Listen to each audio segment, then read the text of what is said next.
সেজে গুজে একদম বেরিয়ে পড়েছি।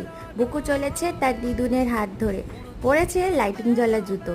তার সেই জুতো যে বাচ্চা দেখছে সেই বাচ্চাই নিতে চাইছে। তো পৌঁছে গেছি বিয়ে বাড়িতে, একদমই বাড়ির কাছাকাছি ছিল। যেদিন থেকে নিমন্ত্রণটা পেয়েছিলাম এই বিয়ে বাড়ির, সেদিন থেকে বেশ এক্সাইটেড হয়েছিলাম, কারণ এটা ছিল একটা মুসলিম বিয়ের বাড়ি। এই অভিজ্ঞতা আমাদের জীবনে একদমই প্রথম। অসংখ্য বন্ধু বান্ধব থাকলেও তারা কখনো তাদের বিয়েতে নিমন্ত্রণ করেনি, তো এটাই প্রথম। ভেবেছিলাম অনেক রিচুয়ালস দেখবো, কিন্তু ওদের তো বিয়ে সকালে হয়ে যায়, তাই আমার সেই আশাটা আর পূর্ণ হলো না। যাই হোক, ফুচকা লস্যি সমস্ত কিছু খেয়ে একেবারে খাবার টেবিলে বসে পড়লাম। কনে যাত্রী চলে আসার আগেই আমাদের খেয়ে নেওয়াই ভালো।